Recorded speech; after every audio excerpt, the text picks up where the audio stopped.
So today what we're going to be focused on, I've got it up here, is a couple things. One, bounce, commit, and freeze, and also markers.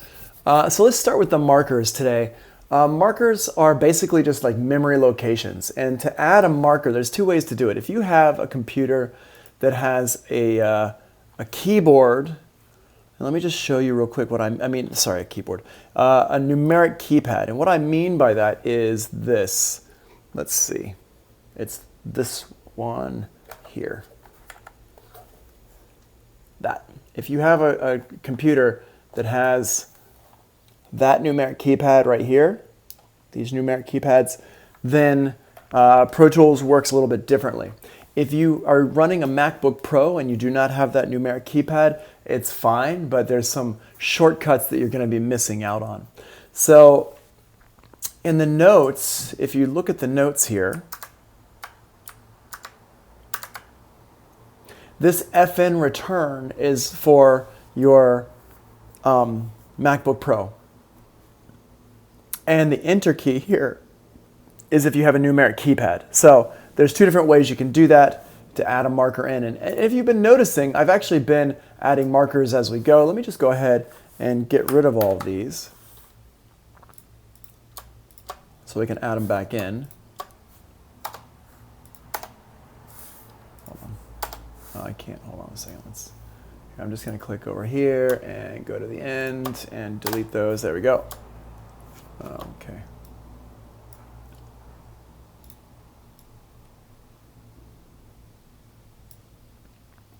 There you are, Jordan. Cool. All right, so let's go ahead and talk and put these numeric, let's put these markers in here. So the beginning of my song is right here. And if you notice, okay, this starts right on the beginning, and we don't want to start right there. We want to get this like cymbal swell here. So what I'm going to do is I'm going to go ahead and change my grid to quarter notes. I'm going to put the cymbal swell. Make sure we capture that cymbal swell there. Okay, and make sure we grab that. Gio asks, is there any way we can set our own commands and shortcuts on Pro Tools? The answer is no. For the most part, no. Pro Tools, the Macintosh computers, Apple computers do allow you to set your own shortcuts for programs if there's not a shortcut set. So in that sense, you can set some things, but you can't change shortcuts. So for example, if there's a shortcut on Pro Tools and you just don't like it, you can't really change it without another program to do that for you. So just internally within Pro Tools, you can't really do much about that. So sorry about that. So what I'm going to do here is I'm going to put a marker right here. So I'm going to hit the enter key or FN return. And the FN key on your MacBook Pro is on the lower left-hand corner. It's down in the lower left-hand corner. It says FN, and that stands for function. So you can hit that and hit return, and that'll bring up your memory location like this. So I have this here, and we can give it a name, and I'm just going to name this something that makes sense, which is top. So top is there, and there's all these little things in here that we can talk about here in a second, but let's come back to that. So I'm going to hit this, I'm going to name it top, and this is the top. This is like the start of the song. If you don't have the numeric keypad, then there's some shortcuts you just don't have. That's correct, yeah. And if you want to know which ones those are, if you go up here to like window, for example, see how these here have a little box around them? These numbers have a box right here. Those are for the numeric keypad. There's not that many, but there are a few. And there are some shortcuts, for example, that you have to know different shortcuts. For example, in Pro Tools, the 3 key on the numeric keypad is for recording. But you can also hit Command Spacebar, or you can hit F12 if you have your computer set up properly for that, and we can talk about that. Actually, let me write a note to myself, because there's a couple things I want to come back and talk about that I don't want to do today. Let me just write this note here, SAE to do. There we go. All right, pull that off the bottom of my screen real quick. So let's talk about, what was it? It was memory location other uses. And then also Mac keyboard preferences setup. We're going to talk about this next week because we have a few days next week when we have some open time when you're working on your projects and stuff. So we'll come back and talk about these things on those days. All right, so here's my marker that I've got here, and if I open up my marker memory locations window, we can see here it's got the name of it right there, top, and it's number 1. The numbers don't really matter so much, although if you have your numeric keypad, you can type in a number. There's a way you can do it to kind of maneuver around stuff. So they do have some meaning, the number, but it's not that big a deal. So here's this, so I'm going to go ahead and hit play. And as the song plays, I can hit the FN return key or the enter key to put markers in as the song goes. And if I'm in grid mode here, it's going to put them in right on the bar or whatever the grid is set for. Okay, so I'm going to put one right here for the first verse. Wanna feel your words, embrace me like skin across your bones, like skin across your bones. Saw the summer sun rising without you.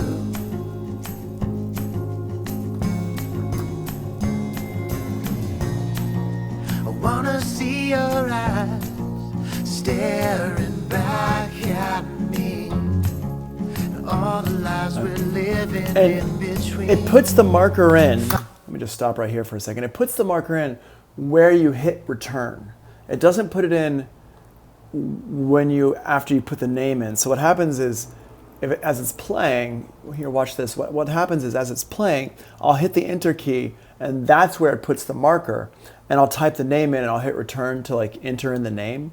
But it puts the marker where I first hit the enter key. I'm gonna hit the marker right here. Go, boom. Walking up that mountainside. So you can see it put the marker right there where I said I was going to put it, not after I named it. So I named it afterwards when it popped up, but it put the marker in right where I hit return. Just going to skip ahead.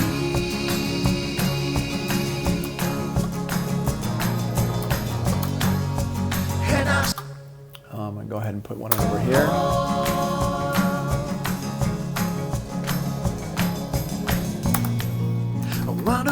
You wake up every day for the rest of your life, burning home my heart just can't contain, 'cause everything you are is everything I want. I'm gonna go ahead and skip over here.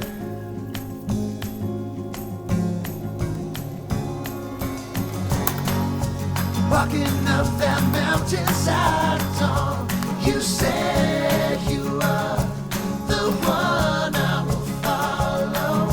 I'm gonna go ahead and skip to the end over here. So much more.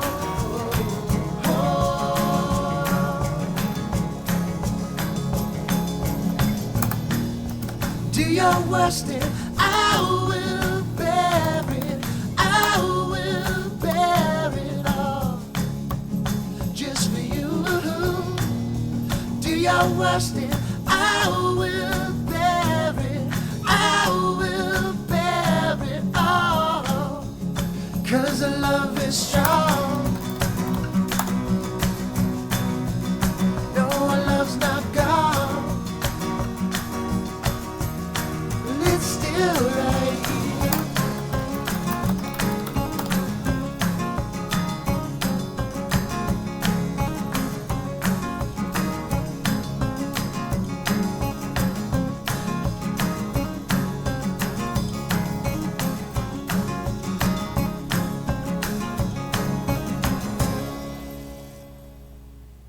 I'm gonna put one here at the end. Boom, right there. So I know where the end is. Now, one thing here I should show you is that you see here, up here, the meter says 3/4 right there, and that's because I put that meter in at 3/4. I'm just going to go ahead and remove that and show you how to do that. What's up, Stanley? I'm going to go ahead and put this in and remove that. So now, if we go here and take a look at this, what just happened? Where did my... There you are. Okay. So here's this. So I just took the 3/4 marker out. So right now, here, let me go ahead and turn my metronome on.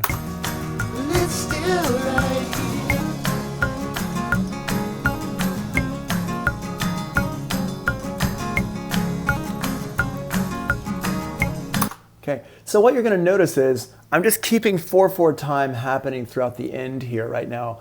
And that's okay, but it's not actually how the song is written. The song is written so it switches to 3/4 right here at the end. And how do I know? And I'm listening to that guitar part. Whatever,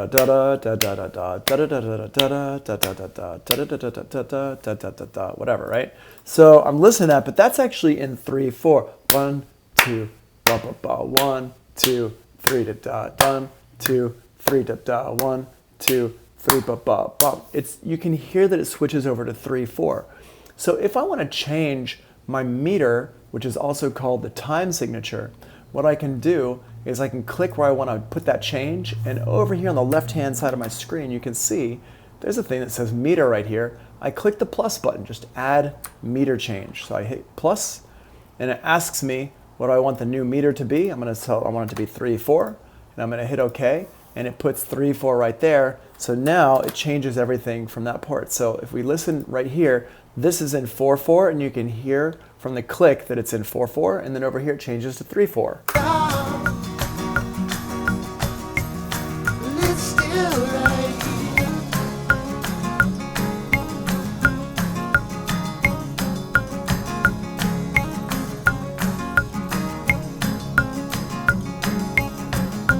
Right? And you might be saying, but Tony, it doesn't really sound that different. And that's correct. It doesn't sound that different. Key changes, or sorry, meter changes, time signature changes don't have to sound different. Sometimes they sound really different. Other times they don't really sound very different. And especially with like commercial music that's a little bit easier to listen to, you don't really want to you're not shaking things up so much with the, you're not throwing people off. It's not about how weird can you make it. It's about really more about how normal can you make it so people don't even notice that something different happened. And unless you're paying attention to this, if you're just listening to this and you don't know anything about meters and stuff like that, you're not going to notice that anything happened. And that's kind of what you want to go for.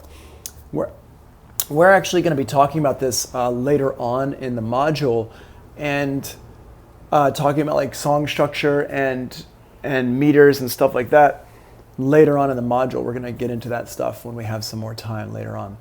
So it's something that you definitely want to be aware of and thinking about and stuff like that. And also there is if you look in the on my YouTube page and you look at the videos that I have up there, there is one that's about song structure and like songwriting and theory and stuff like that. There's one of the videos that's about that. So if you want to learn about that ahead of time, go ahead. Please, please, please, please. That one, that video actually, though, I think some of the songs are muted because the audio is muted because it has some copyrighted song. No, it just wouldn't let me monetize it. That's what it did. It said, you can't monetize this. I was like, fine, that's fine. I think that one also comes with some kind of a commercial or something, because I think they need to monetize it for the songs that I'm using. So whatever, I don't, so you might have to watch a commercial in front of that video, but that's about it. But I definitely recommend checking that out and watching that video, because it does help with understanding this stuff a little bit more. So anyway, that's that. Let's take a look at this. So the two markers that are the most important markers are the top and the end.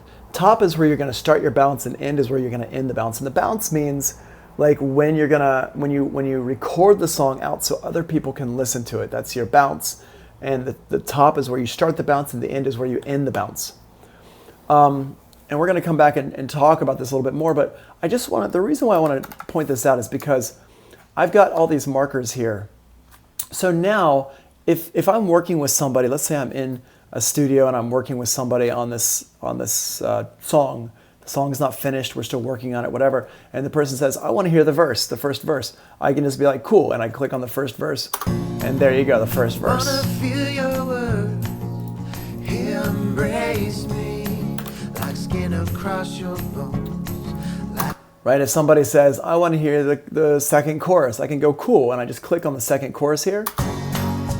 Walking up that mountainside, song you said. And it's right there. And this window, in case you missed it, the window is under Window Memory Locations. It's right here, Memory Locations. That's what I'm looking at right now. So that's your memory locations there. And this is like what you could do. So if I wanted to hear any part of this song, let's say I want to hear the end guitar solo, I just click on where it says end guitar solo here. Click it. And we can go to it. Do your worst and here's the bridge. Bridge number 2, verse number 2. I wonder why. Super easy just to bounce around the song and listen to different parts of it. Now, another thing you can do with this that's really cool is you can loop parts of the song. So for example, if I want to loop the first verse, I can click on the V1 and I hold Shift and I click C1 and it loops that section of the song for me. I love that capability. I think that's great. So now if I wanted to play that part, I don't really want to loop that part here. Let's loop this second bridge here. So I can just click on bridge 2 and click on guitar solo and it loops that part there.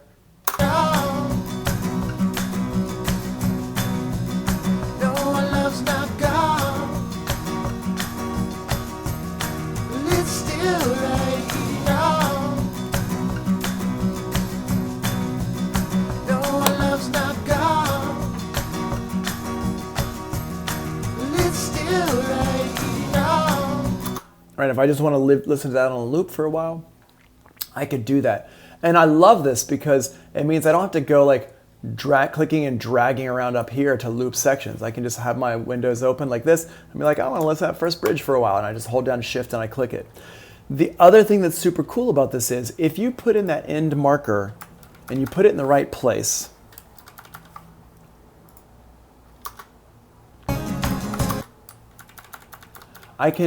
I can see it ends and all my audio is done here.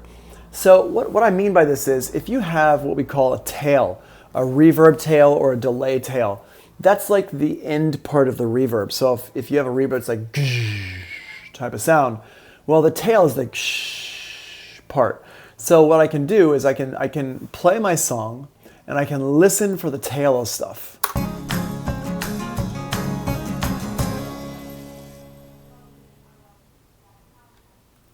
And the tail is done by here. And if I want to make sure it's done by there, I'll just put a little fade on these. Make sure that my fades are, oops, let's get a fade right here. Put a fade there as well. Cool. It should be good. It should have some, here, let's just get rid of this here. Fade it up.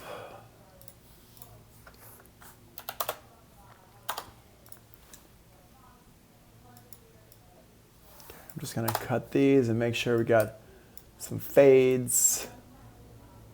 Did all the fades, so to make sure the sound is all out by the time we hit that end part there.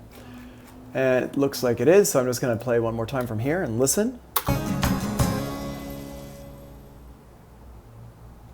Cool. So what that means is every time I bounce it out, I don't have to listen and make sure that I'm getting it at the right ending part.